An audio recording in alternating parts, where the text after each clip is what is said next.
Stunticons, unite!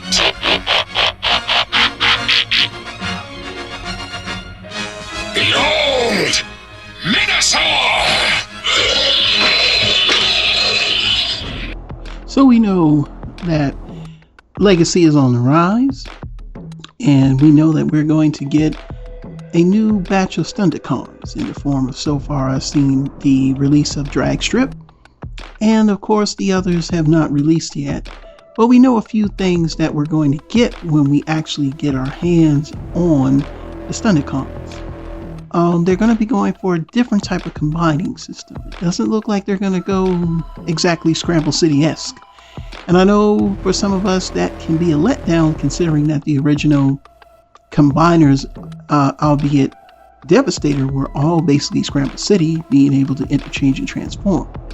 But the one thing we always notice about the animation is the way that Menasor is formed with the Stunticons. It's almost as if at times he has the body and then the cars just attach themselves to it. As you can see here in one of the many transformations of Menasor that have occurred over the years. And that's usually how he looks. But he didn't start out that way. So way back in G1, we had this look. And these were all the same. The heads were ports, basically. And you could switch them around in any configuration you want, and you still would get the same results. You would get 2 legs and 2 arms attached to one singular body. And that was for all the combiners. And of course, because of Scramble City, which is not canon, we had the one episode where you can actually show where you can attach an aerial bot to a Stunticon's body or to Menasor's body and vice versa. And it's very simple, very easy design, fun to play with. If you ever had at least one of these sets, they're easy to play with, man. And I mean, pretty much they're the same. And pretty much, I know people hate on the Combiner Wars, but Combiner Wars is doing the exact same thing as the G1 combiners.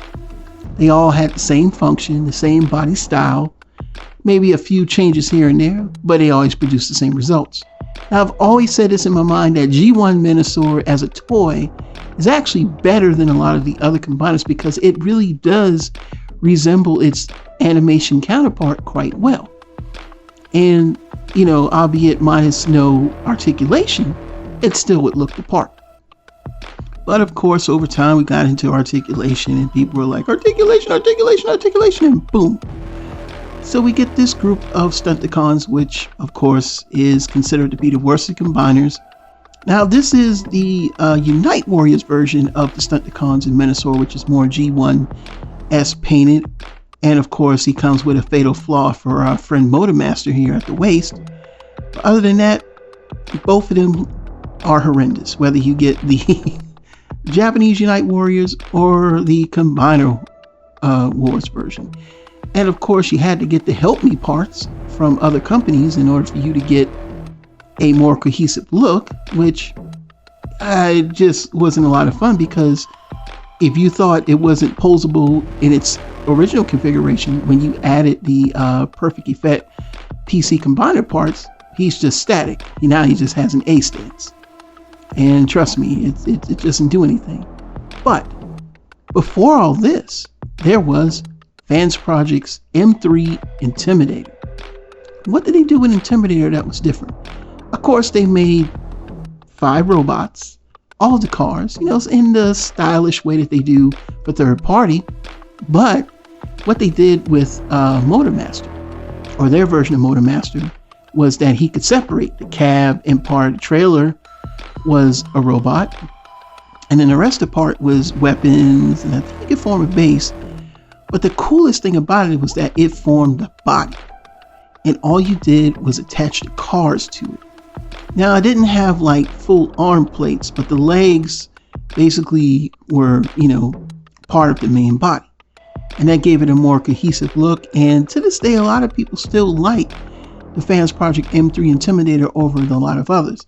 Now, I know there are a lot of third parties for Masterpiece. There are a lot of third parties for the Legend scale, but we're not talking about that today. We're going to stick with stuff that's chug scale. And as you can see here, M3 just blew everything out the water. What does that mean for the current lineup?